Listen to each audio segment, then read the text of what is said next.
जहां एक और मध्य प्रदेश के मुख्यमंत्री डॉक्टर मोहन यादव ने भूमाफियाओं के खिलाफ कठोर कार्रवाई के निर्देश दिए हैं, वहीं मध्य प्रदेश के नीमच जिले में भूमाफिया अपनी हरकतों से बाज ही नहीं आ रहे। उन्हें ऐसा लगता है कि मानो नियम कायदे कानून उनके लिए बने हुए ही नहीं हैं।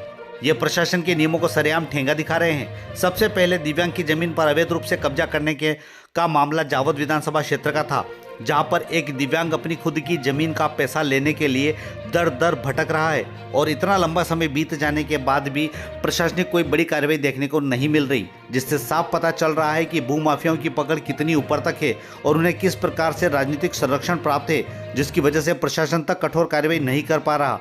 वहीं ऐसा ही एक और मामला मनासा विधानसभा क्षेत्र का आया है, जहां पर एक व्यक्ति ने झालावाड़ नीमच रोड पर लगी बेशकीमती जमीन पर बिना किसी अनुमति के प्लाट काट दिए और गाइडलाइन में प्रशासन को गुमराह कर मुख्य मार्ग की गाइडलाइन से हटकर 500 स्क्वायर फीट पीछे की गाइडलाइन के आधार पर रजिस्ट्रियां करवा दी, जिसमें 800 स्क्वायर फीट से लगाकर लगभग 3500 स्क्वायर फीट तक के प्लाटों का सौदा किया गया, जिसमें शासन को लाखों रुपए के राजस्व का नुकसान भी हुआ। जी हां, हम बात कर रहे हैं मनासा विधानसभा क्षेत्र के भूमाफिया काइद जौहर नामक शख्स की, जिसने प्रशासन के नियमों को ताक में रखते हुए झालावाड़ नीमच मार्ग पर स्थित खसरा क्रमांक 382/2 टाल वाला खेत की, जिस पर लगभग 1.5 लाख स्क्वायर फीट की जमीन पर 800 से लगाकर 3500 स्क्वायर फीट तक के प्लाट लोगों को बेच दिए। मजे की बात यह है कि उक्त व्यक्ति ने प्लाट को कॉलोनी के आधार पर बेचे, जबकि नगर परिषद मनासा ने कॉलोनी के लिए किसी प्रकार से कोई वैध अनुमति दी ही नहीं। ऐसे में जब नगर परिषद मनासा ने भूमाफिया काइद जौहर बोहरा को 2 बार नोटिस दिए, तो काइद जौहर ने उन नोटिसों से कोई फर्क ही नहीं पड़ा।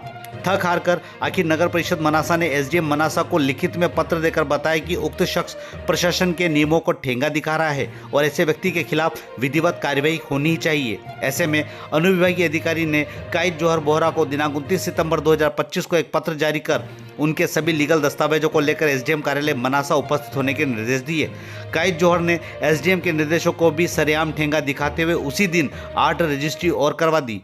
सबसे बड़ी बात, यह सारी रजिस्ट्री एक ही व्यक्ति की यहां पर की गई। इस मामले में जिला रजिस्ट्रार कार्यालय ने एक क्रेता को कम स्टाम्प ड्यूटी लगाने पर लगभग 2,27,000 रुपये का नोटिस भी जारी किया है। ऐसी कुल 26 रजिस्ट्रियां हैं। इससे आप खुद अंदाजा लगा सकते हैं कि प्रशासन को कितने लाखों का नुकसान हुआ है। शिकायतकर्ता बुरहानुद्दीन बोहरा ने बताया कि काइद जौहर ने प्रशासन और आम जनता को गुमराह किया है, जिसने बिना परमिशन के अवैध कॉलोनी काटी है। उसके खिलाफ कठोर कार्रवाई होनी चाहिए ताकि आम जनता के बीच में प्रशासन के प्रति वैमनस्य का भाव पैदा हो और जिस प्राइवेट व्यक्ति ने सारी रजिस्ट्रियां की है उसका लाइसेंस तत्काल प्रभाव से निरस्त हो और उसके खिलाफ भी कठोर कार्रवाई होनी चाहिए। अब देखना यह है कि इन दोनों मामलों में जिला प्रशासन किस तरह से कठोर कार्रवाई करता है ताकि अन्य भूमाफियाओं को भी कड़ा सबक मिले। देखिए नेशनल न्यूज इंडिया की यह खास खबर। मेरा ये कहना है साहब, उन्होंने खसरे पाउच से रजिस्ट्री कराई है और खसरे पाउच से हमने रजिस्ट्री करी है। कॉलोनी में कॉलोनी से लाइसेंस लिया नहीं लिया इसका मुझे कोई पता नहीं है। अच्छा, एक चीज ये कि ये जो प्लॉट काटे गए हैं टाल वाला खेत के, ये मेन रोड जो नीमच झालावाड़ रोड है मेन, उससे मात्र 60 फीट अंदर ही है, जबकि जो कॉलोनाइजर जिसने अपने आप को बताया है उसने 500 स्क्वायर फीट दूर की जो पुरानी कॉलोनी काटी हुई है उसकी गाइडलाइन बता करके रजिस्टर कर रहे। तो क्या इसकी जानकारी आप लोगों को? मैं इसके लिए जिया साहब से बात करूंगा और जिया साहब बोलेंगे मौका मुआयना करो, तो मैं मौका मुआयना करके रिपोर्ट पेश कर दूंगा। लगभग 26 लोगों को जिन्होंने रजिस्टर करवाई, उनमें से कुछ लोग ऐसे हैं जिनको पंजीयन कार्यालय नीमच से नोटिस जारी हुए हैं क्योंकि गाइडलाइन गलत बता करके उन्होंने रजिस्टर करवाई। तो लगभग 2,27,000 रुपए की रिकवरी उसमें एक रजिस्ट्री में निकली है। इस तरह से राजस्व को लाखों का नुकसान हुआ है। तो इस तरह से जो झूठी चीज सामने वाले ने पेश की, इस पर आप क्या कहेंगे?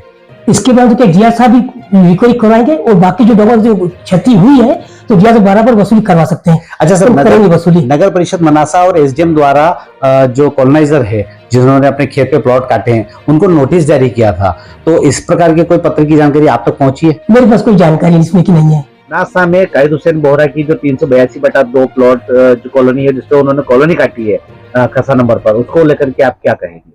जी हाँ, ये कायद हुसैन बोहरा जो मनासा में है जमीन पर अवैध कॉलोनियां काट कर प्लाट बेचे हैं, वो सरासर गलत है, पूरी तरह से गलत है।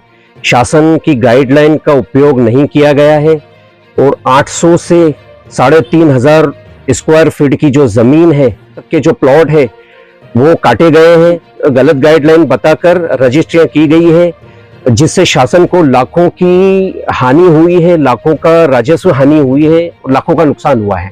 अब आप इस मामले में क्या कार्रवाई चाहते हैं?